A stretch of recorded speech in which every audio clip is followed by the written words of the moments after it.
जो आज YouTube channels, अध्यक्ष महोदय आपके भी शहर के अंदर कितने सारे यूट्यूब चैनल शुरू हो गए होंगे करके, कोई भी उठता है आता है कि कल के दिन मैं है तो अपना यूट्यूब चैनल स्टार्ट कर रहा हूं, स्टार्ट कर देता है।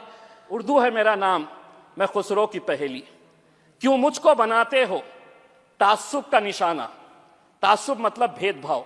क्यों मुझको बनाते हो तासुब का निशाना, मैंने तो कभी खुद को मुसलमान नहीं माना। देखा था कभी मैंने भी खुशियों का जमाना, अपने ही वतन में हूं मगर आज अकेली। उर्दू है मेरा नाम, मैं खुसरो की पहेली।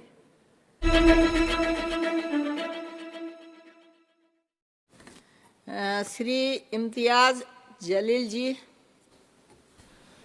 अध्यक्ष महोदय, मैं 24 साल पत्रकार था और 24 साल खबरों के पीछे दौड़ता था। एक दिन सोचा कि कब तक दौड़ोगे खबरों के पीछे, खुद खबर बन जाओ, तो राजनीति के अंदर आ गया। The press and registration of periodicals bill 2023 आपने लेकर आए हैं। मंत्री जी, आपने अपने शुरुआती कमेंट्स के अंदर ये कहा कि हमने सभी राज्यों से बात की है, लेकिन जिनके लिए ये बिल लाया जा रहा है, कि आपने उनके साथ चर्चा की है, और अगर की है तो उन्होंने इस बिल के बारे में क्या कहा है। यहाँ पे तो हम कहेंगे कि आप जो भी ला रहे हैं सब कुछ अच्छा चल रहा है, चंगा चल रहा है, लेकिन जिसके लिए लाया जा रहा है उन्होंने इस बिल के बारे में क्या कहा। यानी कि the editors guild of India, जो ये न्यूज़पेपर्स के को चलाते हैं, उनके एडिटर्स हैं, उन्होंने इस बिल के बारे में कहा, the editors guild of India has expressed concern over the draconian provisions of the Press and Regulation and Registration of Periodicals Bill 2023 that can have an adverse impact on freedom of the press. आगे उन्होंने ये कहा है, it said the law on this issue should be more respectful of press freedom and should avoid granting vast powers to regulatory authorities to either interfere or shut down the press at their whims and fancies. अध्यक्ष महोदय, ये bill को पढ़ने के बाद ऐसा लगता है कि इसके अंदर रजिस्ट्रेशन कम है, रेगुलेशन कैसा किया जा सकता है, इनको भी अपने हाथों में कंट्रोल कैसा लाया जा सकता है, ये इसके ऊपर ज़्यादा ध्यान दिया गया है। अध्यक्ष महोदय, ये जो बिल है उसका इंट्रोडक्शन, मंत्री जी इसका जो इंट्रोडक्शन है, मैं चाहूंगा कि वो एक मर्तबा आप गौर से पढ़े, आप भी सुने। In the definition section, the term specified authority gives powers to government agencies beyond the press registrar to conduct the functions of the registrar. यानी कि प्रेस रजिस्ट्रार जिसकी मौलिक जिम्मेदारी है कि इसको पूरा कंट्रोल करना, इस नए बिल के अंदर आपने प्रेस रजिस्ट्रार के अलावा स्पेसिफाइड अथॉरिटी को भी ये पावर्स दे दिए हैं। यानी कि स्पेसिफाइड अथॉरिटी कोई भी हो सकती है, पुलिस भी हो सकती है, एनफोर्समेंट डायरेक्टोरेट भी हो सकता है। आप उनको ये इख्तियार दे रहे हैं कि तुम किसी भी अखबार के ऑफिस में जा सकते हैं, चेकिंग कर सकते हैं, उसके ऊपर कंट्रोल ला सकते हैं।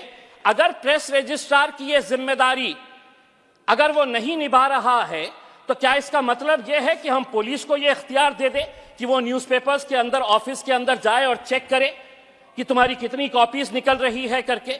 ये इसका खुलासा आपको हम भी चाहते हैं, एडिटर्स गिल्ड ने भी ये मांग की है कि इसके ऊपर आप एक खुलासा करें।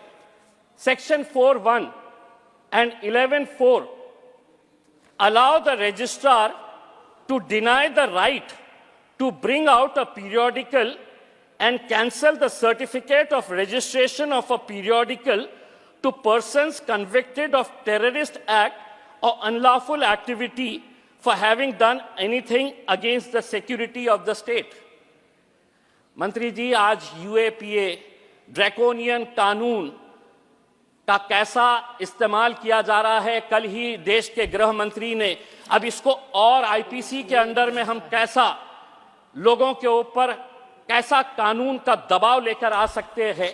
जिस लिबर्टी के साथ, जिस लिबरल तरीके के साथ आज इस कानून का इस्तेमाल किया जा रहा है, जो आपके खिलाफ बोलते हैं। अगर कल किसी अखबार ने गवर्नमेंट के अगेंस्ट में अगर कुछ लिखता है आपकी लाइन टो नहीं करता है, आपको फॉलो नहीं करता है, तो क्या इसका मतलब यह है कि आप उसके ऊपर वो ड्रैकोनियन कानून का इस्तेमाल करते हुए आप उसके ऊपर एक्शन ले ले? इसके ऊपर भी हम खुलासा करना चाहेंगे। वरना वैसे भी आज इस देश के अंदर क्या पत्रकारों के ऊपर सेडिशन का कानून नहीं लगाया जा रहा है? कितने पत्रकारों के ऊपर आप सेडिशन का कानून लगा रहे हैं? मैं एक और चिंताजनक जो सेक्शन है, section 6B, which gives power to the press registrar as well as other specified authority to enter the premises of a periodical to inspect or take copies of the relevant records or documents or ask any question necessary for obtaining any information required to be furnished. मेरा फिर से आपसे ये सवाल है, आपका क्या मतलब है जब आप ये कहते हैं कि specified authority apart from the press registrar? कल कोई भी सरकारी अधिकारी, क्या डीएम को आप ये इख्तियार दे डालेंगे? क्या कलेक्टर को आप ये इख्तियार दे डालेंगे कि जा किसी पत्रकार के ऑफिस के अंदर जाओ, तुम्हारे खिलाफ लिख रहा है, पूरे डॉक्यूमेंट्स देखो, चेक करो, बराबर से प्रिंट हो रहे हैं या नहीं हो रहे हैं, कॉपीज मिल रहे हैं या नहीं मिल रहे हैं? ये थर्ड पार्टी इंटरफेरेंस आप क्यों लाना चाहते हैं, जबकि प्रेस रजिस्ट्रार की ये पूरी मौलिक जिम्मेदारी है कि उसको वो अच्छी तरीके से निभाए। मैं मंत्री जी आपको एक बात कहना चाहता हूं कि कोविड आया, कोविड के अंदर कई सारे लोगों की जान गई, और आज भी मैं ये मानकर चलता हूं कि इस देश के अंदर हर मरने वाला इंसान कोविड से नहीं मरा था। हमारी मेडिकल फैसिलिटीज कितनी खराब थी, इसकी वजह से मरा था, वो एक अलग मुद्दा है, उसके ऊपर हम बाद में चर्चा करेंगे। लेकिन सबसे बड़ी चोट अगर कोविड के बाद किसी के ऊपर हुई तो वो अखबारों के ऊपर हुई। सर्कुलेशन घट गया तो एडवर्टाइजमेंट रेवेन्यू घट गया। अब ऐसे हालात के अंदर ये आपकी और सरकार की जिम्मेदारी थी कि उन अखबारों को जिंदा कैसा रखा जाए। तो आपने क्या किया कि डीएवीपी का जो बजट 800 करोड़ रुपए का था उसको 160 करोड़ रुपए के ऊपर लेकर आ गए। और मैं समझता हूं कि सबसे ज्यादा अगर नुकसान किसी का हुआ है तो उर्दू भाषिक जो अखबार निकलते थे वो पूरी तरह से खत्म हो गए हैं। मैं तो चाहूंगा कि आप ये आंकड़ा ये बताए देश को कि कोविड के बाद कितने अखबार, कितने रीजनल लैंग्वेजेस के अंदर, चाहे वो मराठी के अखबार हो सकते हैं, चाहे वो उर्दू के अखबार हो सकते हैं, या कन्नड़ा, तेलुगु, कोई भी भाषा के जो अखबार थे, कितने अखबार बंद हो चुके हैं। और ये दुनिया भर में हुआ, लेकिन दूसरे कंट्रीज ने अपने अखबारों को जिंदा रखने के लिए उन्होंने अपना पैकेज दिया, एडवर्टाइजमेंट्स का उनको ये बजट उनको बढ़ा कर दिया है। हमने उल्टा बजट हमने घटा दिए है। दूसरी बात यह है कि अगर ये रीजनल लैंग्वेजेस खत्म हो जाएंगे, बंद हो जाएंगे, तो आपकी जो सरकारी स्कीम्स है कि हम अगर जीत कर आ गए मध्य प्रदेश और राजस्थान के अंदर तो इम्तियाज जलील महाराष्ट्र के अंदर 1120 रुपए के अंदर गैस का सिलेंडर लेगा, लेकिन मोदी की गारंटी राजस्थान के अंदर और मध्य प्रदेश के अंदर है कि अगर हम जीत कर आ गए तो हम 450 रुपए में देंगे। ये लोगों तक आपको पहुंचाना पड़ेगा, और वो रीजनल लैंग्वेजेस के जरिए ही। अगर रीजनल लैंग्वेजेस के वर्नाकुलर डेलीज अगर खत्म हो गए, बंद हो गए, तो आप सरकारी स्कीम्स वहां पर कैसे पहुंचा सकते हैं? इसके अंदर पब्लिशर और प्रिंटर का भी जिक्र किया गया है। मंत्री जी एक बहुत अच्छा उदाहरण मैं देना चाहता हूं। अध्यक्ष महोदय आप सुनिए, मेरे औरंगाबाद शहर के अंदर एक लड़की पिछले कई सालों से रिसर्च कर रही थी पीएचडी के लिए। वो रिसर्च करी, उसको पीएचडी मिल गया। जो उसकी थेसिस थी वो थेसिस किसी ने चुरा ली, उसकी बुक बनाई, ना उस बुक के ऊपर ना पब्लिशर का नाम है ना प्रिंटर का नाम है। और आप हैरान होंगे, ये बुक मेहनत बेचारी उस बच्ची ने की, और वो बुक पूरे दुनिया के जितने भी इंटरनेशनल लेवल के बुक स्टोर्स है, जिसके अंदर अमेज़न है, वॉलमार्ट है, ईबे है, वर्ड टू वर्ड उस बच्ची का थीसिस कॉपी करके उन्होंने एक किताब बनाए। उस किताब के अंदर ना पब्लिशर का नाम है ना प्रिंटर का नाम है, और ये बुक 5,000 रुपये से 10,000 रुपये आज भी वेबसाइट के अंदर। वो बच्ची बेचारी जब पुलिस के पास गई, कॉलेज में गई, यूनिवर्सिटी में गई कि ये मेरी मेहनत है, एक एक वर्ड टू वर्ड पूरा कॉपी करके, तो पुलिस को खुद नहीं पता है कि हम वॉलमार्ट तक कैसा पहुंचे, हम अमेज़न तक कैसा पहुंचे। तो इसके बारे में ये जो कॉपी राइट जो है, वो कॉपीराइट अगर कोई पब्लिशर ऐसे ही कर देगा, बेचारी बच्ची का मेहनत यहां से खत्म हो जाएगी। दूसरा ये है, मैंने जैसा आपको ये बताया है, अभी एक साहब ने कहा कि कुछ अखबार जो है वो संसदीय भाषा का इस्तेमाल नहीं करते हैं।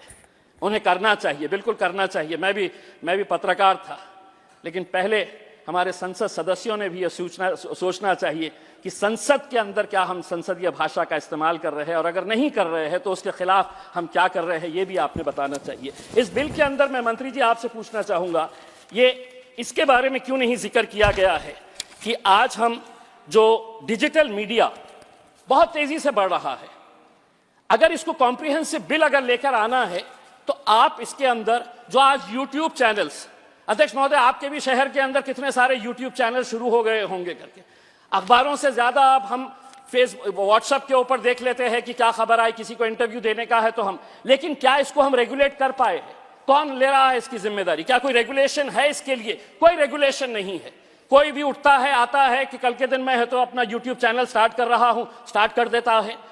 आप इसको भी इस बिल के अंदर अगर लेकर आते तो मेरे हिसाब से बहुत अच्छा होता। मैं आपसे अनुरोध करना चाहूंगा मंत्री जी, महाराष्ट्र ने तकरीबन 20,098 पब्लिकेशंस है, जिसमें तकरीबन 7,000 महाराष्ट्र के अंदर उर्दू अखबार है, और ये अगर अखबारों को अगर जिंदा रखना है तो मैं आपसे सिर्फ इतना कहना चाहूंगा कि आपकी सोच जो है वो उर्दू के ताल्लुक से, अध्यक्ष महोदय ये बड़े अफसोस के साथ कहना पड़ता है कि इस देश के अंदर हमने जबानों को भी मजहबों के साथ जोड़ना शुरू कर दिया, और हम ये समझते हैं कितने ऐसे सदस्य होंगे जो पुराने 60, 70, 80 साल के, कि जो उर्दू में पढ़े हैं, उर्दू लिखते हैं, अच्छी तरह से जानते हैं, लेकिन आज उर्दू को एक मजहब के साथ जोड़ दिया गया है। इसलिए मंत्री जी, एक शायर है, उस शायर ने उर्दू के ताल्लुक से और अखबारों की क्या हालत हो रही है, उर्दू की क्या हालत हो रही है, इकबाल अशर नाम के एक शायर ने